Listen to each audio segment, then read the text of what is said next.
قبل ما ابدا عاوز اقول لكم وحشتوني جدا يا ابطال. رجعت لكم بالحلقه ال57 من حكايه ييتشن الامبراطور المقدس. فلو ما شفتوش الحلقات اللي فاتت روحوا شوفوها الاول عشان تفهموا باقي الاحداث، وصلوا على رسول الله عليه افضل الصلاه والسلام، ويلا بينا نكمل باقي الحكايه. وبعد ما ييتشن بيقضي على كل التلاميذ بيبدا يقلبهم واحد ورا التاني، والاشخاص اللي بيكونوا شايفينه بيكونوا مستغربين جدا ومش عارفين هو بيعمل ايه. المهم بنعرف ان ييتشن لقى معاهم 90 كلمه ذهبيه وبيكون فرحان جدا، والتلاميذ التانيين بيعرفوا ان ييتشن بيسرق. المهم ييتشن بيضحك وبيبص لهم، فالتلاميذ بيترعبوا ومش بيكونوا عارفين هو عاوز يعمل ايه، وبيسالوه لو هيسرقهم هم كمان. فييتشن بيستعد بقى له كل الموجودين اللي معاه النوع ده من الشيء الذهبي فانا هشتريه بسعر مرتفع، والسعر مش قليل خالص. وبيظهر لهم الكلمات الذهبيه ومفيش اي رد من التلاميذ عليه، والصمت بيعم المكان. فييتشن بيبص لواحد منهم وبيقول له انت معاك ولا لا، والتلاميذ دول بيكونوا مستغربين جدا وبيستعدوا. وييتشن بيحس بخيبه امل شديده وعلى طول بيتحرك بسرعه من مكانه وبيختفي من قدام التلاميذ، وبيمسك واحد منهم وبيثبته وبكل تهديد بيقول له في ذهب ولا لا، لو قمت باخفائه مره تانية فانا هسرقها منك. كل التلاميذ وقتها بيتصدموا من فعل ييتشن. الواد بكل خوف بيقول لييتشن انه معاه واحده بس، وييتشن بيقول له فعلا طب هاتها بقى، وبياخد منه الكلمه الذهبيه فعلا وبيكون فرحان جدا وبيدي الواد شنطه من الفلوس. الواد وقتها بيكون مستغرب جدا، ولما بيفتح الشنطه بيلاقيها مليانه بالحجاره الروحيه وحرفيا بيكون مصدوم جدا، وكل التلاميذ برضه بيتصدموا. وعلى طول واحد منهم بيقول لييتشن انه معاه واحده، وكل التلاميذ اللي معاهم كلمات ذهبيه بيتلموا حوالين ييتشن علشان يبيعوها له ويكسبوا منه الاحجار الروحيه. وييتشن بقى يا جماعه كل واحد بالدور، كل واحد هياخد احجار روحيه اللي معاه بس حروف ذهبيه، وكل التلاميذ بيبداوا يقدموا له الكلمات الذهبيه. وبالفعل ييتشن بيشتري منهم، ولكن في نفسه بيقول تبا هو في كام واحد منهم معاه. ولما بيبص وراه بيلاقي شويه حراس، فبيعرف ان في اشخاص وسط التلاميذ دول من عائلات ارستقراطيه. المهم ييتشن بيشتري منهم كل الكلمات الذهبيه، وبعد ما بيمشوا بيبدا يحط كل الكلمات دي في السلاح الروحي. والكائن الصغير بيكون مبهور جدا منه وبيقول له الكثير من الكلمات الذهبيه، انت رائع جدا. وييتشن لما بيبص للسلاح الروحي بيضحك وبيقول ان الوعاء الحديدي بقى اكتر روعه، استنى بس لغايه ما ادور تاني. في الوقت ده بيحس بخطوات وراه، فعلى طول بيبص وراه وبيقول من هناك لو راجل اخرج، ولكن بيلاقي ان دي هي بيوجو اللي كانت مستخبيه ورا شجره. واول ما بيشوفها بيقول في نفسه تبا ليكي، انا كنت بدور عليكي لفتره طويله. وبيوجو بتظهر كلمات ذهبيه معاها وهي بتقول لييتشن سمعت انك بتدور عن الكلمات الذهبيه فاتفضل دول اللي معايا. وييتشن بيضحك وبيقول لها ان ده محرج جدا. وفجاه بيوجو بتتعب وبتطلع دم من بقها، وييتشن بيقلق عليها جدا وبيمسكها وبيقول لها انت اتاذيتي ولا ايه، مين اللي عمل كده؟ وبيقول في نفسه ان دوجي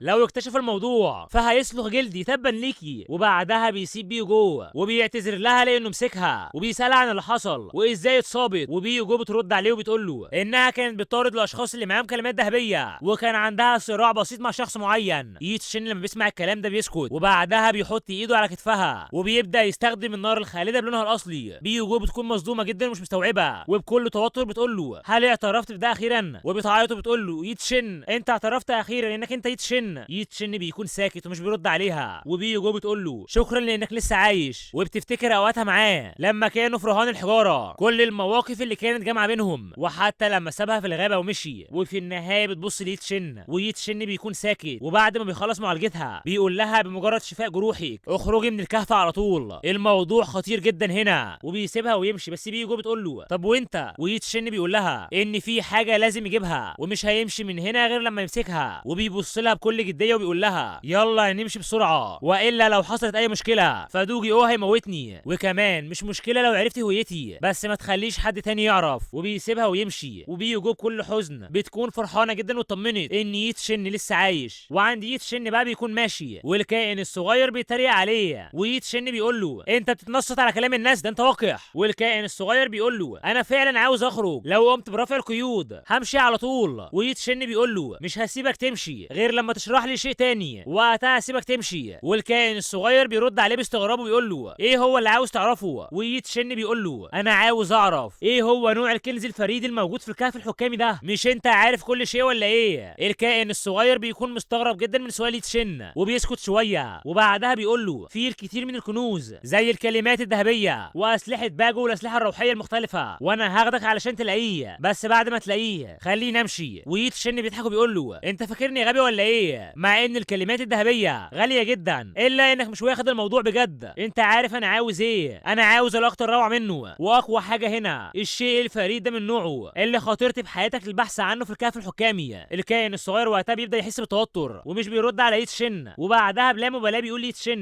ما فيش اي حاجه هنا ليها لازمه، انا جيت للكهف علشان استمتع. ويتشن بيضحك وبيقول له اجابه غلط. تمام اصبر شويه بس، انا هسالك بتركيز لما يكون عندي شويه وقت فاضي. والكائن الصغير بيتضايق جدا منه وبيزعله وبيقول له انا مش هقول لك وما تفكرش حتى في تهديدي، انت مش هتلاقيه من غيري ابدا. ويتشن بيضحك وبيقول له مش انا سالتك وانت قلت لا، مع انك لسه صغير جدا ولكنك محتال. والكائن الصغير بيشتمه وبيقول له مفيش فايده، حتى لو كنت عارف فمش هتعرف توصل له. وفجاه في انفجارات بتحصل في المكان وراهم، وبيبقى هيو زون وجي نينج شوانج قدروا يكسروا الحاجز ويخرجوا منه بالفعل. وهيو زون بكل غضب بينده على يتشن علشان يخرج له، ويتشن بيستغرب لانهم قدروا يخرجوا بسرعه، وعلى طول بيهرب من المكان بسرعه. والكائن الصغير بيتريق عليه وبيضحك، وبيكون هيو زون وجي نينج شوانج بيدوروا على تشين يو في كل مكان وهم متضايقين جدا، ومعاهم كل التلاميذ برضو. وشويه تلاميذ لما بيشوفوا اللي بيحصل بيقولوا ان تشين يو كان مجنون جدا من قريب، لازم يتعاقب المره دي. وواحد تاني بيقول لو قدر يهرب من جسد الروح الغامضه وجسد الفوضى فانا هاكل قرف في الشارع. وهيو زون وجي نينج شوانج بيكونوا لسه بيدوروا على يتشن، ويتشن بيكون مستخبي جوه جبل وبيكون قاعد بيتريق على هيو زون وقاعد مطمن وفرحان جدا ومستريح. وهيو زون بيقول انا قلت لك مش هتعرف تستخبى، وبيفعل طاقين العين الحكميه وبيقدر يشوف يتشن جوه الجبل، فبيقول اتضح انك كنت مستخبي هنا، وبيهجم على الجبل وبيقول مفيش حد هيقدر يحميك النهارده يا تشين يو. ويتشن بيتفاجئ لما بيعرف ان تم اكتشاف مكانه، وبسبب هجوم هيو زون على يتشن بيقع من على الجبل، وفجاه بيتم تفعيل دايره سحريه. ويتشن اول ما بيشوفها بيعرف ان دي 9 سماوات روح غامضه وان جي نينج شوانج هنا برضه، فبيستخدم صخره لدفع نفسه بعيد عن الدايره، وبالفعل بيقدر يبعد عنها. وهو بيقول عاوزين تقضوا عليا ولا ايه؟ ده مش هيكون سهل خالص. وبيهرب منهم هما الاثنين وهو بيقول تبا ليكم، ده موضوع وقح جدا لمحاربه اتنين منهم في نفس الوقت. هيو زون وقتها بيضحك وبيقول له اتنين؟ لا انت فهمت غلط كده. وبيظهر قدام يتشن حرفيا جيش طائفه زينج يانج بتتعاون مع قاعه الدم، وكل الطوائف والعائلات اللي يتشن منع دخولهم اتحدوا لهدف واحد وهو القضاء عليه. يتشن وقتها لما بيشوف الوضع اللي هو فيه بيبدا يقلق ويتوتر جدا، وعلى طول بيجري وهو بيقول تبا للقتال والرجوله، الجري نص الجدعنه. هيو زون وقتها بيتضايق جدا وبيبدا في اظهار قوته وهو بيقول يتشن انت لسه عاوز تهرب ولا ايه؟ وجي نينج شوانج بتكون ساكته، وهيو زون وجي نينج شوانج هما الاثنين بيهجموا على يتشن في نفس اللحظه، ويتشن بيقول لهم تبا ليكم مش سهل ان اموت هنا. هيو زون وقتها بيتضايق اكتر من الاول وبيبدا في اظهار قوه اكبر من الاول، وبيستخدم بحر الطائيين وبيهجم بيه على يتشن. وجي نينج شوانج بتكون واقفه مكانها، ويتشن لما بيشوف البحر وراه بيقول له تبا ليك يا عم، وعلى طول بيقف مكانه، وده لانه بيلاحظ حاجه قدامه وشكله كده اتحاصر. بس ده هو يتشن يا جماعه. على طول بيبدا في استخدام قوته واظهارها، وبحر هيو زون بيحيط بيه من كل حته، ومن قوه بحر هيو زون بيجتاح المكان كله. وهيو زون بيضحك وبيقول تشين يو انت لسه عاوز تهرب ولا ايه؟ مستحيل تهرب من بحري. ولكن فجاه بحر النجوم بتاع يتشن بيجتاح المكان هو كمان، وبيتم اظهار قوه النجوم بتاعت يتشن، وبيستعد علشان يعمل حاجه تانية وهو انه بيقوم باستنساخ نفسه وبيعمل من نفسه جيش وراه. وبيقول لهيو زون انت عندك اشخاص هناك وانا عندي برضه اشخاص هنا، ومعاك بحر طاين وانا معايا بحر تشن، وريني اخرك يلا، انت هيتم القضاء عليك هنا. هنا جي نينج شوانج بتتدخل وبتستخدم تقنيه المطر بتاعتها. يخرب بيتك يا جي نينج شوانج، قوه جسد الروح الغامض بتبدا في الظهور والسماء بتمطر بالفعل، والمطر ده بينزع نسخ يتشن، وعلى طول بيبدا في الغاء النسخ وكل النسخ بتتبخر وبيتم القضاء عليها. يتشن وقتها بيتوتر لانه كان ناسي ان جي نينج شوانج تقدر تدمر النسخ بسهوله، وبيتم محاصره يتشن من كل اتجاه. يتشن بيستعد وبيقول كويس جدا وبيبدا في اظهار قوته الحقيقيه بالكامل، وبيكمل كلامه وهو بيقول اليوم هقول لكم ان يتشن ولسه عايش رقم 1 في القايمه. التلاميذ الموجودين في المكان بيكونوا مصدومين جدا ومرعوبين من قوه يتشن، وواحد منهم بيقول هو اخفى قوته بالفعل بالقوه القتاليه ديت، فهو مش اضعف من هيو زون ولا جي نينج شوانج. هيو زون بيهجم على يتشن وبيقول له تشين يو ده هو يوم موتك. وفجاه قوه يتشن بتجتاح كل المكان، حرفيا قوه مرعبه كل الموجودين بترعبوا من ضغط القوه الهائل ده. وفجاه هيو زون بيتضايق جدا، وده لان يتشن هرب من قدامهم، وبنشوف يتشن بيقع من مكان عالي وبيظهر انه وقع جوه كهف، فبيقوم وهو مش عارف فين المكان ده بالظبط وايه هو المكان اصلا. الكائن الصغير وقتها بيفرح جدا وبيقول يتشن يا ترى انت على استعداد اخيرا، تسمح لي اخرج ولا ايه؟ ويتشن مش بيرد عليه، فالكائن الصغير بيقول له في ايه، ويتشن بيبص حواليه في كل حته، والكائن الصغير بياخد باله من المكان كويس، ويتشن بيقول له اي نوع من الاماكن ده وليه مفيش اي شيء هنا. الكائن الصغير وقتها بيرد على يتشن بكل خبث وبيقول له مفيش اي شيء هنا، يلا نخرج، انا عارف ان في كنز في مكان معين وهاخدك علشان نلاقيه. وفجاه يتشن بيلاحظ حاجه وبيبص للحاجه دي وهو مستغرب جدا، وبعدها بلا مبالاه بيبص للكائن الصغير وبيقول له وانت ليه عصبي كده؟ والكائن الصغير بيبدا يتوتر وبيقول له عصبي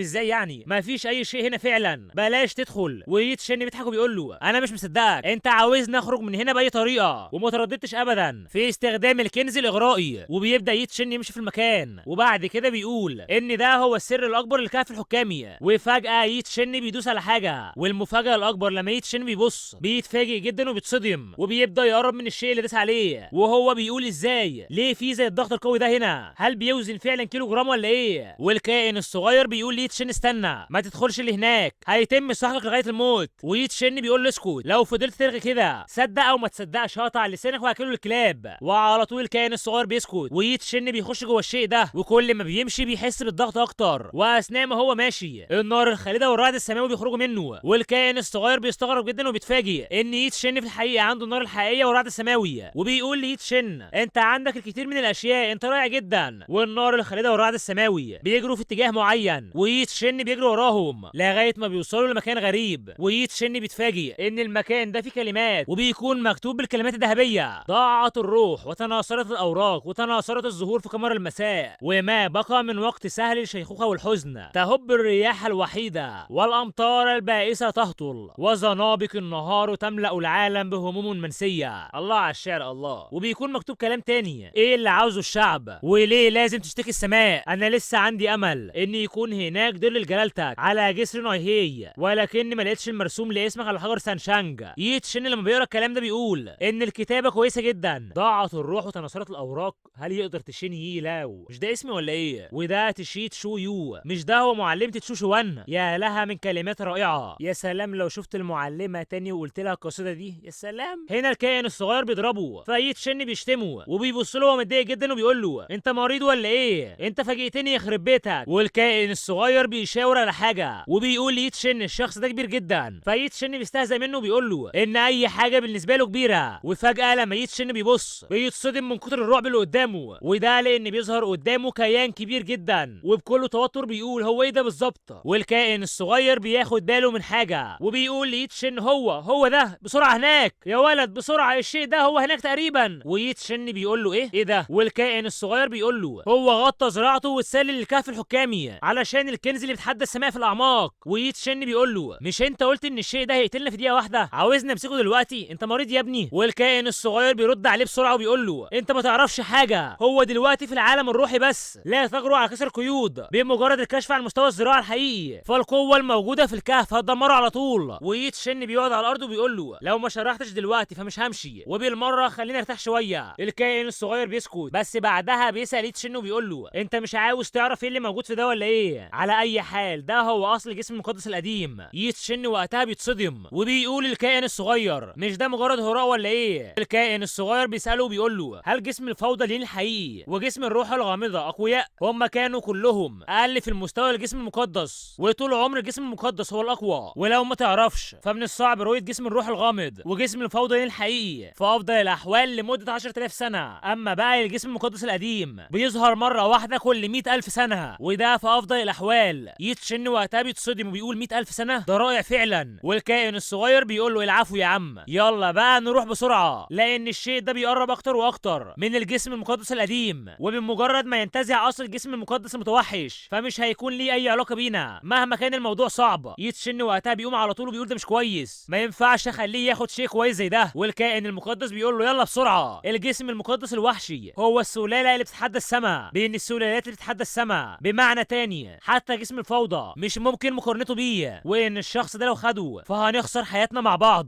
ويتشن بيقول له انا سمعت ان جسم الفوضى هو سوائل دم مثاليه وقد لا يكون من الممكن انتاجه خلال ملايين السنين، فهل يمكن مقارنته بالجسم الجسم المقدس القديم. والكائن الصغير بيرد عليه وبيقول له ده موضوع ملوش مثيل، ولكن من بدايه الفوضى ولغايه الوقت الحاضر فالسلاله اللي تقدر تنافس الامبراطور العظيم بس هو الجسم المقدس القديم، او زي ما بتسموه عندكم جسد الامبراطور القديم المكفر. المهم جسم الفوضى مش كويس خالص. ويتشن بيساله وبيقول له مش ده مش متناسق ولا ايه؟ فالكائن الصغير بيستغرب جدا وبيقول له جسد الفوضى اقوى من جسد الامبراطور القديم المكفر؟ جسم الامبراطور المكفر القديم يقدر يجاري الامبراطور العظيم، ولكن جسد الفوضى ما يقدرش. سيبك من الرغي بقى، اتحرك بسرعه اكبر لان الشيء ده بيقرب اكتر فاكتر من الجسم المقدس القديم. ويتشن بيستعد وهوبا على طول بينطلق بسرعه كبيره جدا، وعند الشيء اللي بيلاحق الجسم المقدس القديم بيضحك وبيقول الجسم المقدس القديم هيبقى ملكي خلاص، الجسم المقدس القديم هيبقى ملكي. وبيقرب قوي من مكان الجسم المقدس، والكائن الصغير بيقول يتشن بسرعه الشيء ده على حافه الجسم المقدس القديم تقريبا. بسرعه بسرعه يا عم بسرعه. ويتشن بيكون تعب وبيقول له هو انت لسه بتقول كده؟ تعالى يا عم جرب وشوف. وعند الشخص ده بياخد باله من يتشن، ويتشن بيحس بنظراته ليه واللي بتبقى نفس نظرات الكائن الغريب اللي كان جوه الحجاره في مدينه تيان لونج القديمه. يتشن وقتها بيتصدم وبيقول هو جه بالفعل الكهف الحكامي. الكائن الصغير بيستغرب جدا وبيساله انت تعرفه ولا ايه؟ ويتشن بيقول له ماشي، انا قابلته لاول مره لما كان مجرد عين، وعرفت من دوجي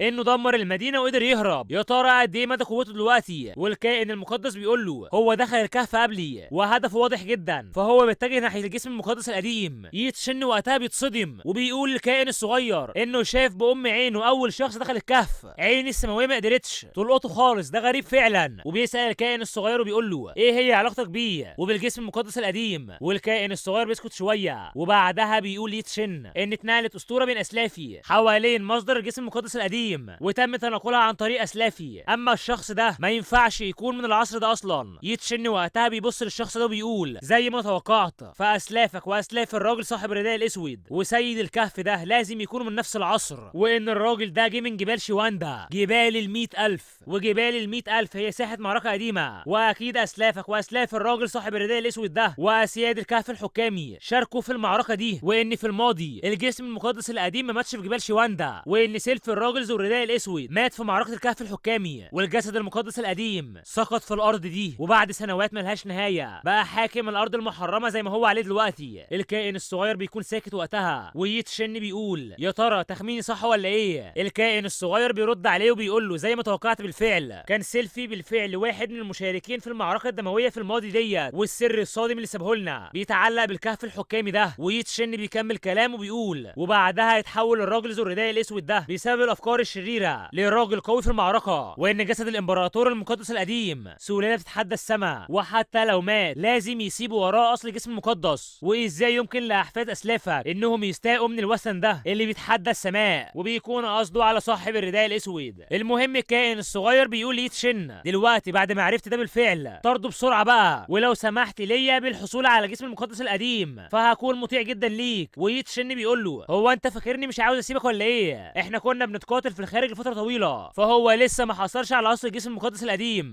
انت قادر تشوف مدى قوه الضغط هنا. والكائن الصغير بيقول له استنى ليه ما نهربش وخلاص، انت على مسافه 100 قدم واكيد هو حصل على مصدر الجسم المقدس القديم قبلك. ويتشن بيقول له ده مستحيل، انت بتقول انه على بعد 100 قدم، فيها ايه يعني؟ انا مش محتاج ان اطارده. وبيبدا في اظهار قوه النار الحقيقيه والرعد السماوي مع بعض، وهو بيكمل كلامه وبيقول مش علشان انا مش قادر الحقه بس يبقى مش هقدر احصل على اصل الجسم المقدس القديم اللي قدامي، هو لو مات مفيش حد هينافسنا على الجسم المقدس القديم. والكائن المقدس بيقول له انت بتتفخر، ازاي ممكن تقتله من المسافه دي؟ ويتشن بيستعد بالقوس والسهم الحكامي، وهو بيرد عليه وبيقول له التفاخر او عدم التفاخر فلازم نحاول علشان نعرف هنقدر ولا لا. وعلى طول بيضرب السهم على الشخص اللي لابس رداء، والشخص ده بياخد باله ولكن مش بيتحرك من مكانه اصلا، وفجاه بيتم اذابه هجوم يتشن والسهم بيختفي. فيتشن بيقول ده ما تمش قمع الجسم وبس، ولكن برضه القوه الحكاميه بيتم قمعها، علشان كده الراجل ده كان شجاع جدا لانه كان عارف ان السهم مش هيقدر يلمسه على بعد 100 قدم ضمن نطاق الهجوم. يا ترى هل هتقمع الجاذبيه المرعبه هنا برضه؟ السحر المحظور للعجله الخالده ولا ايه؟ لو ما كانش الموضوع ضروري جدا فمش هستخدمه. وبيبدا يتشن يتحرك ناحيته، والكائن الصغير بيقول له هو انت كويس ولا ايه؟ هو بالفعل على بعد اقل من 20 قدم من اصل الجسم المقدس القديم. ويتشن بيقول له اخرس، لو تقدر تعمل كده تعالى وجرب. والكائن الصغير بيقول له اديني محاوله بس، خليني اخرج من هنا. ويتشن بيقول له كويس، لو قدرت تقف هنا من غير ما تقع هسيبك تمشي. والكائن الصغير بيفرح جدا وبيقول انا رايح لجسم المقدس القديم، ولكن هوب بيلاقي نفسه بيقع على الارض قدام يتشن، ويتشن بيضحك عليه وبيقول له كويس انك ما متش. والكائن الصغير بيقول له يا عم سيبك من الكلام ده كله وقومني دلوقتي. ويتشن بيمسكه وبيقول له انت دلوقتي بقيت عارف فوائد الداروشين بتاعي. والكائن الصغير بيضحك وبيقول الحامل الثلاثي افضل، وعند صاحب الرداء بيكون وصل للمكان وبيوطي عند الشيء ده وبيقطع كل الرداء اللي على جسمه وبيبدا في اظهار قوته. والكائن الصغير اول ما بيشوفه بيقول ده قبيح جدا، ده شبه التمساح الكبير. ويتشن بيقول كل ما قربت من البركه الذهبيه بقت الجاذبيه اقوى، حتى لو كانت تقنيه العجله الخالده المحرمه قادره على قتل الراجل ده صاحب الرداء الاسود، فممكن ما اكونش قادر على تحمل زي الجاذبيه القويه ديت. لازم يكون في لغز هنا، وبما ان الهيئه المقدسه القديمه بتتورث للاجيال الجايه فهو مش هيحط زي التقييد القوي ده للجاذبيه. ازاي لازم اعمل ده؟ بيتم قمع الجسم وبرده الشي والدم والطاقه الحقيقيه والقوه الروحيه كمان. سر الجاذبيه هنا هو ببساطه حكامي، والوحش ده برضه وصل لحدود ارادته. جاذبيه احصل عليه، مش الجاذبيه ولكن هحصل. وبيبدا يتشن يركز وبيكمل كلامه بيقول على الرغم من قمع الجسم والقوه الروحيه والروح، الا ان العقل مش بيتم قمعه باتباع الجاذبيه القويه، فاقدر بالتاكيد تتبع اصله. والكائن الصغير بيندى عليه يتشن وبيقول له انت نمت ولا ايه؟ ويتشن مش بيرد عليه وبيركز وبيقول في نفسه اتضح اني دخلت المنطقه من البدايه. فين الجاذبيه هنا؟ قمع الناس هو ببساطه قمع الناس بالاراده، والاراده القويه دي هي اراده الجسم المقدس القديم المعبر عنها في شكل الجاذبيه. اللي عاوز احاربه هو مش الجاذبيه هنا بل الاراده هنا. لازم احارب الاراده. وبصوت واضح بيقول مع اني ما اقدرش اتحكم في الجاذبيه هنا، بس لو كانت دي ارادتي فده موضوع تاني. وبعدها بياخد السلاح السحري. والكائن الصغير بيستغرب جدا وبيقول له انت ليه بتاخد مرجل دالو الحكامي؟ انت عاوز تموت ولا ايه؟ ويتشن بيقول له انا عاوز احصل على جسم الامبراطور المقدس القديم، والمطلوب هو ان اهزم الاراده والعزم اللي هم مش بيموتوا اصلا. وبيبدا يتشن في تضخيم طاقته وهو بيقول ايها الجسد المقدس الكبير انا بحترم قوتك، ولكن لو حاولت قمع بارادتك فوقتها مش هكون محترم معاك. وبيبدا يتشن يصرخ باعلى صوت، وبعدها على طول بيستدعي السيف، وبالسيف ده بيهجم على الوحش وبيقول له دلوقتي هتموت خلاص. الوحش ده بيكون مستغرب جدا، ولكن يتشن بيقدر يصيبه ويطعنه. والوحش ده بيقول ازاي يكون ده ممكن؟ وبس كده يا اساطير، كده وصلنا لنهايه حلقتنا. يا ترى الوحش ده هيعمل ايه مع يتشن والكلام ده كله؟ استنوا الحلقه الجايه، وكان معاكم تركش في الحلقه الجايه. ويلا قمر، سلام سلام سلام.